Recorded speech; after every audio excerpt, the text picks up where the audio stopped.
Баршаңызға сәлем. Бүгін сіздерге ветрянка, яғни желшешек ауруы туралы ақпаратты бермекшімін. Жалпы желшешек ауруы дегеніміз жедел вирусты инфекциялық жұқпалы ауру болып табылады.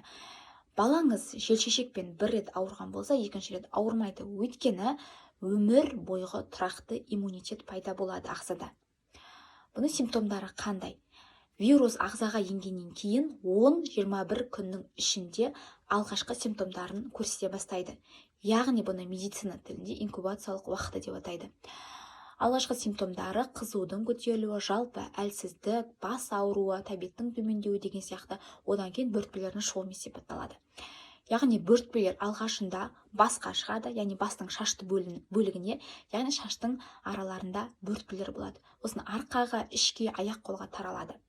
Бөртпелер этаппен шығатын болады. Яғни бірінші қызарады, түйін пайда болады қатты, одан кейін көпіршік пайда болады, көпіршіктің ішінде сұйықтық болады, түссіз, мөлдір, кейде андай бұлыңғыр болуы мүмкін.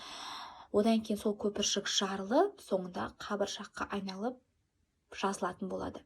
Осындай этаппен болады. Енді бұл жерде бөртпелердің айырмашылығы ол өте қатты қышитын болады.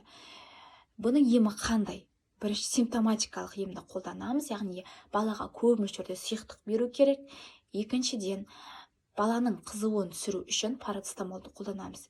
Ибуфенді емес, парацетамолды баланың салмағына қарай өлшеп береміз. Өйткені ибуфенді желшешек кезінде беруге болмайды, ол одан әрі ауруды өршітіп жіберуі мүмкін. Одан кейін денеге зеленканы емес, каламин лосьонын немесе циндол деген майсын жағамыз. Түссіз әрі қышуды басатын әсері бар. Және де бала міндетті түрде үйде 3 апта, яғни 21 күн карантинде болуы қажет. Өйткені бұл ауру адамнан сау адамға жұғатын вирусты инфекциялық ауру болғандықтан үйде карантинде отыруы қажет. Егер видео пайдалы болып ұнаған болса, достарыңызбен бөлісіп, лайк, комментарий жазып, каналыма тіркелуді ұмытпаңыз.